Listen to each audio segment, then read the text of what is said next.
It was in the May of 1834 that chance caused me to pass a few weeks in the little village of L in the south of Ireland. Not far from the village is a fine old mansion, or, as it is termed, castle, in the middle of a magnificent domain. Nearby lies the picturesque ruins of an ancient edifice, which appears to have bequeathed the epithet of castle to the more modern, though still old, dwelling-house. It was a pleasant occupation to wander through these ruins, covering still a vast extent of ground and with much of the old building, but little impaired by the ravages of time.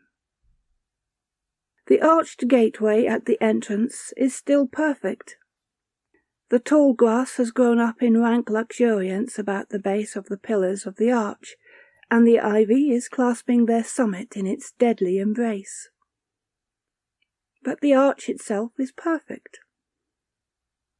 The keep over it still remains as when the watchful guard were pacing it to and fro, except that now the moss has spread upon it a more luxurious carpet than the chieftain of old allowed his retainers.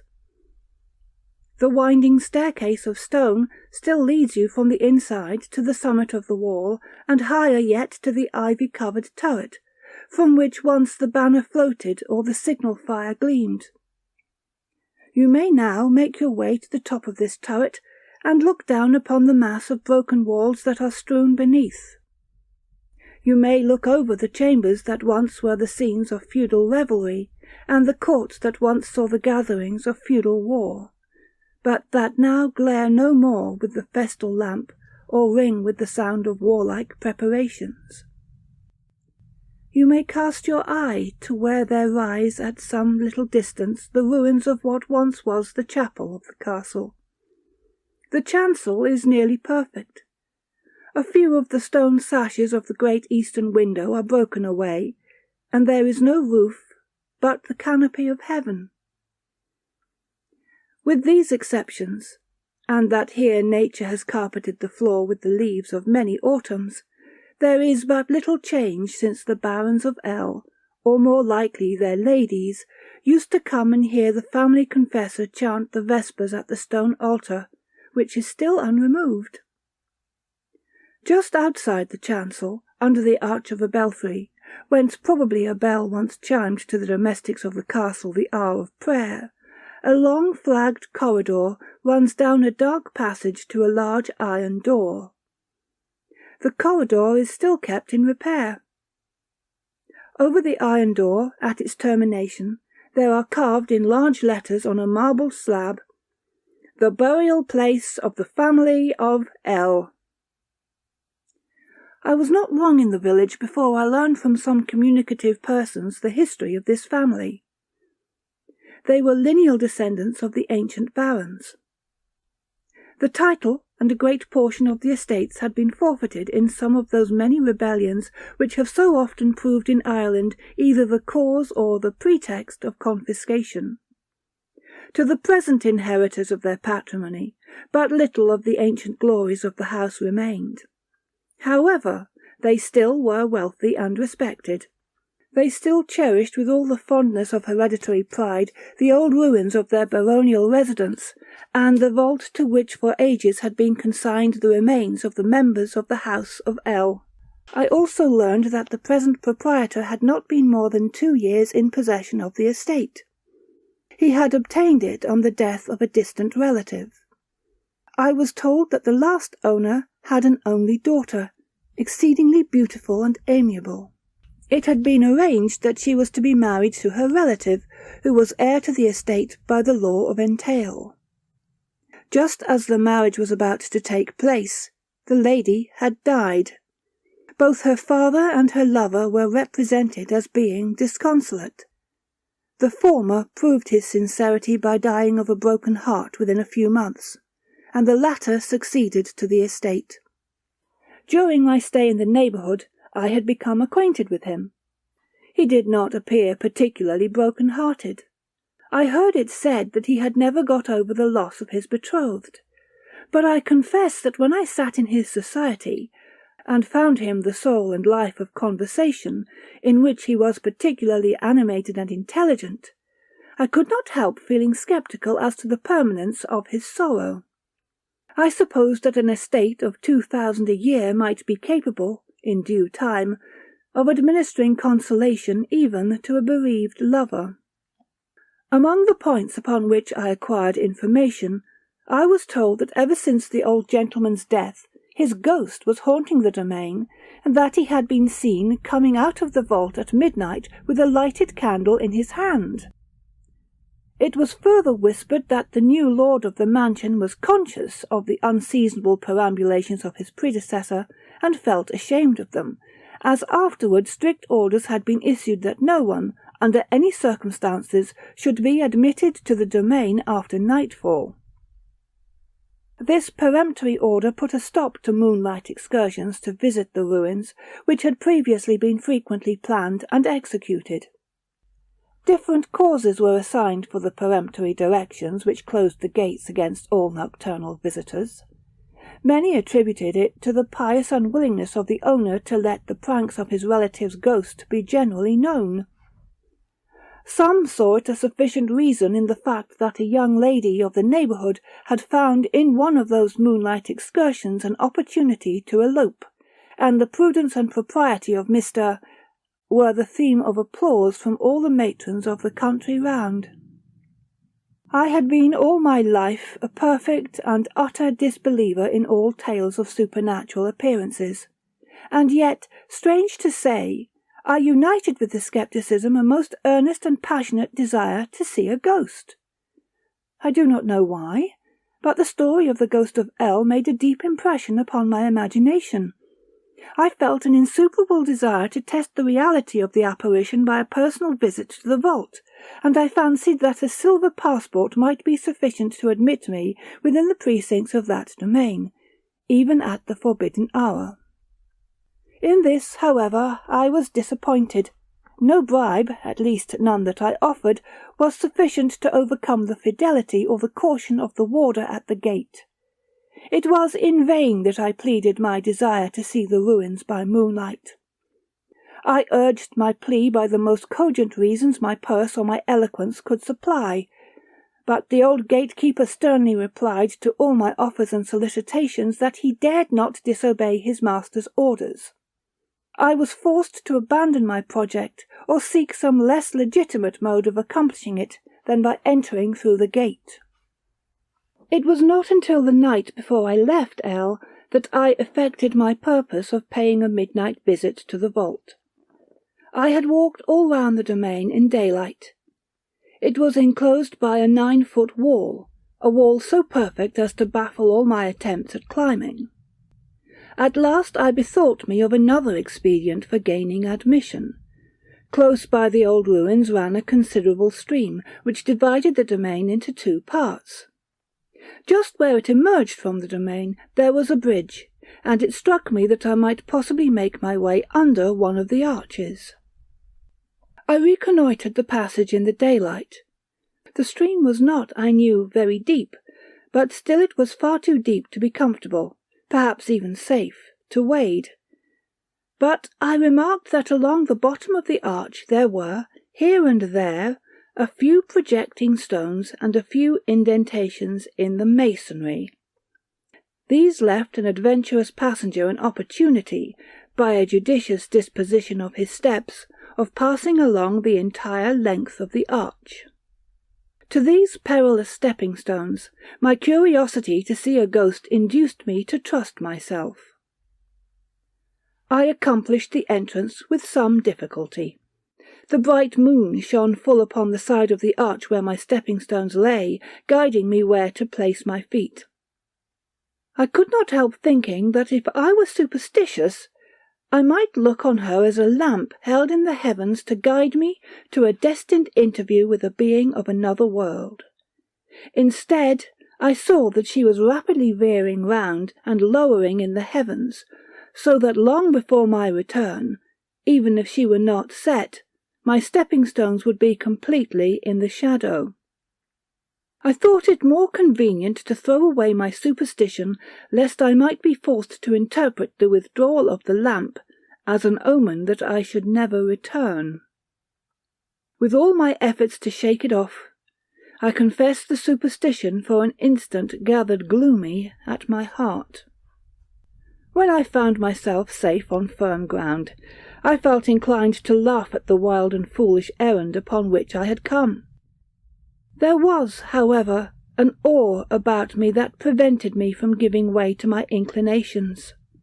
The shadows of the great old trees were projected upon the silvery hoariness of the meadow, and I could trace the minutest outlines of those near me against the sky, as their filmiest foliage vibrated gently and distinctly in the night breeze. The ripple of the river was sparkling in the moonbeam, and its indistinct murmurs hardly broke upon the stillness of the scene. The silence was undisturbed by the few sounds that came softly upon the midnight air. The far-off howl of some dog, true to the reproach which the dramatist has cast upon his tribe, senselessly baying at the moon, or the heavy whirring of the wing of the night-bird. I looked across the meadow to the eminence where the old ruins stood in their antique solemnity. The tall turrets rose like giants, their mantles of ivy thrown carelessly round their shoulders, motionless in the repose of the scene. I felt half unwilling to disturb their tranquillity by a nearer approach. The truth was, I would have given something to recede, but it would have compromised my honour in my own eyes. I never was so much afraid of anything as of being obliged to own to myself that I was a coward. On then I went towards the awful-looking pile with a nervous apprehension such as I had never felt before. There is a dreaminess in the soft haze of a summer moonlight that you cannot help feeling as you walk through the long grass and pass successively the indistinct shadows that are cast by every object. A low mist seemed to flit along the banks of the stream, and I could not help feeling as if its vapoury forms were really the dim shapes of spirits. At last I reached the rising ground on which stood the old castle. I was startled as my step sounded loud on the worn stone flag that was the threshold of the gateway. Inside, all was dark and gloomy from the contrast. Here and there the light tinged some object where the moonbeams poured in through the old windows, or some loophole in the walls. I went on through the ruins until I reached the church. I stood in the deserted chancel, and my thoughts rose to him to whom once from that lonely spot ascended the solemn hymnings of praise. I leaned back against the wall, and I could almost see before me the altar and the dim taper gleaming indistinctly. My spirit was solemnized. I wondered how the fears of superstition could have peopled with restless or wicked spirits a place so still and so holy. In the sacredness of the place, in everything around me, I felt as it were the presence of the Father of spirits, and from that presence everything that was unholy was bid away. If ever I felt the purity of devotion, it was for the time I stood there. I was startled by the light sound of footsteps. They seemed lighter than human. I listened, but all again was still. I thought that it might be the wind that moved some leaf that lay withered on the floor, and that it was rolling along the flags. I felt then the force of Shelley's beautiful expression, which I always thought strange before. It is when he says that the passing of the spirits to and fro was like the light footfalls of the driven leaves. I quote from memory and most probably inaccurately, but no matter. I felt it then. I forgot, it is true, that there was not a breath of wind to stir the leaves at the time. Again the same soft sound came close to me. It seemed as if a soft tread passed the entrance to the chancel. At the same moment the light of a lamp gleamed on the wall opposite me. I could not move. I looked fearfully through a broken crevice in the wall, and there I saw passing slowly outside a figure wrapped in a cloak, with a lamp and a large key in its hand. Its head was bowed down, so that I could not catch the features. The general outline bore an indistinct likeness to the present owner of the domain, but the figure was larger, and I thought that of an older man. I remembered to have heard that he was very like his deceased relative. I could hear the throbbing of my heart distinctly against the cold stone on which I leaned. I almost fancied that its pulsations could be heard by the mysterious being upon which I gazed.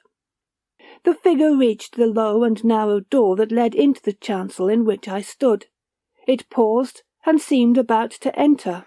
The light of the lamp fell full upon the features, but my eyes were getting dim, and a vapour floated along before them.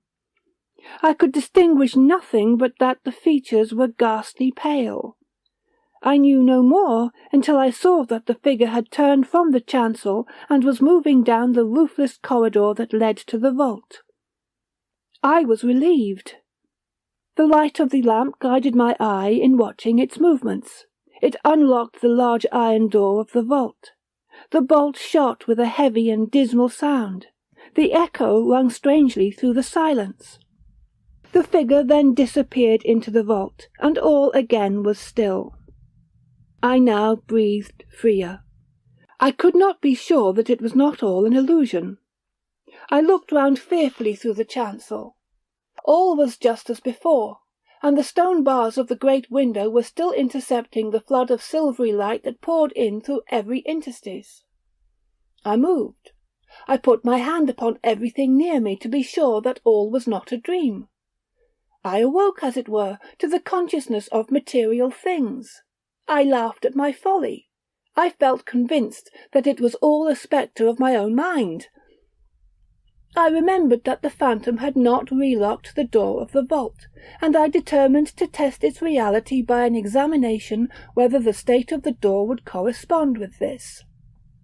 I left my nook, and walked slowly and stealthily along. My heart misgave me as I entered the corridor. In vain I summoned my scepticism to my aid. In vain I argued to my fears that, even if it were a spirit, soul and body, on the whole, were odds against a disembodied soul. There is in the human mind a natural and instinctive dread of meeting with a departed spirit, and when we act upon the impulse of the moment, the conclusions of the intellect avail but little against the unreasoning instincts of the heart. It opened on a dark gloominess, in which I could see nothing but blackness. From the right, however, there streamed a faint and indistinct light. I recollected the lamp which was carried by the apparition, and felt satisfied that it had gone in the direction from which the light came. I soon found that the door opened not on the vault itself, but on a species of antechamber, like a reception-room. The darkness prevented me from ascertaining either its nature or its dimensions. A narrow passage led from this to the right. Guided by the glimmering I had seen, I made my way cautiously along this dark passage. A few steps brought me to another aperture through which I had a view of the interior of the vault itself. I say a view, for as my readers have no doubt anticipated, both the ghost and its lamp were there. I looked some minutes before I could be satisfied that all was real, before I could divest my mind of the effect of the first general impression, to examine the strange minutiae in detail. It was a long, low, and narrow apartment, arched at top with stone. Down the centre was placed a stone table which ran the entire length of the apartment. Across this were placed the coffins quite close to each other. The centre table was full, and it seemed as if a side table had been spread for the repast of death. At the far extremity of the chamber a smaller table had been set, and on this lay one solitary coffin. Beside this, on the table, sat the being whose steps I had followed. The lamp was placed so as to throw its full light on the coffin. I was startled by the appearance of another coffin standing upright against the wall close behind, but upon looking again I perceived that the lid had been removed and placed against the wall. Beside it The apparition was strangely occupied, gazing earnestly upon the uncovered remains which the coffin contained. I felt the blood run cold to my heart. I had read of ghouls and vampires that come to feed upon the dead. I almost felt myself in the presence of one of these terrible creatures, and I trembled as I thought myself the only human being that had ever surprised them in their fearful feast. The delusion, however, was but momentary. I soon recognized, in the being that thus alarmed me, the owner of the place, the last descendant of the mighty dead who slept in that chamber. I thought of the tales that I had heard of his grief for his betrothed bride. Was it possible that he had thus followed her, almost like Orpheus, to the realms of death? Could the lover thus bear to gaze upon the mouldering remnants of the features that once had charmed him? I soon found it was all possible. It was the only explanation I could give for his appearance there at that hour. A projecting piece of masonry screened me from the light of the lamp, and in the shadow I could watch him without being observed myself. The lamp but ill lit the gloomy chamber, and the coffins lay there half shrouded in a terrible obscurity, half revealed by a faint light more ghastly than darkness. A damp chill pervaded the heavy and oppressive air, and I could just see round the covered roof and down the sides of the chamber the dews of the charnel house gathering here and there in humid concretions upon the walls. Some ugly insect things were moving lazily along the wall, seemingly vexed that any living thing but themselves and their loathsome kindred should intrude upon their dreary abode. And yet now and then a deep and heavy buzz went along the air from some winged thing. I fancied that I felt the hideous inmates crawling slowly along my skin. But there sat the bereaved lover, apparently unconscious of the loathsome horrors that surrounded him. He gazed into the lidless coffin, as if within it was all that he cared for on earth. My soul sickened when I thought of what met his eye, but he gazed with all the devotion of the lover. It was terrible to see the adoration of that love. Its scene the dismal charnel house, its object the mouldering corpse. I thought it was the love of insanity. I was soon satisfied that it was. A loud laugh rang terribly along the dismal vault. One would have thought it might have startled the silent dead from their repose. It was the fearful laugh of the maniac. I now remembered the wild expression of the eye that amid all his gaiety and intelligence had so often startled me. The vacant and yet impatient stare with which he seemed often to look for the coming of something that no one saw but himself.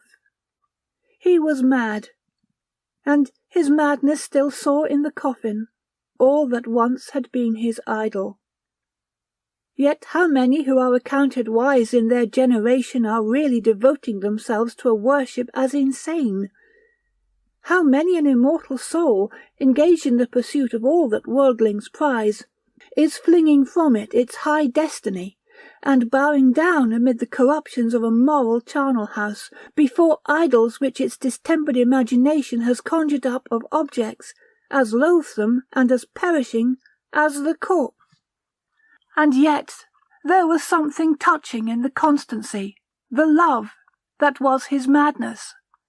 The world had forgotten her with whom he sat. The place that had known her knew her no more, but he still remembered her. Yet, no, it seemed scarcely an act of memory. She was still present with him. He could not bear that the form which he had loved so tenderly should now be left all alone to the grave. And he had followed her with the love that passeth death, to bear her company even there. He talked to her. He called upon her name with a startling loudness. Nothing answered but the shrill echoes of the vault. He then stooped down into the coffin, and he whispered tenderly her name. He put his ear in the attitude of listening for her reply, and it seemed as if he heard one. Then he would talk wildly, and he asked of the dead why she had left him and chosen to dwell there. And his voice assumed the tone of entreaty as he besought her to come back. Then suddenly he screamed and gasped for breath. I thought returning consciousness was revealing the reality, but no, he looked earnestly in the coffin, and he told her not to gaze so wildly. He shrunk back with horror and told her she was mad, and it was madness that had made her leave her comfortable home and fix her abode in that chamber. He seemed to reason with her upon the folly of a vow which he imagined she had taken, of eternal celibacy and confinement to that place. When he found her inexorable in her determination, he groaned. He lay down upon the cold damp floor, and still he addressed her in the tone of supplication. But I could bear no more. I rushed from my hiding-place as unobserved as I had come. I felt it a desecration to intrude upon the solemn privacy of that interview with the dead. When I once more reached the open air, I felt the balm of the night breeze, a relief after the atmosphere I had left. The moon was sinking fast in the heavens, and the shadows were all lengthened to a strange and melancholy appearance. A few light clouds were in the sky, and the silvery light fell upon the trees, the meadows, and the ruins, as calmly and as softly as before. All was peace and stillness.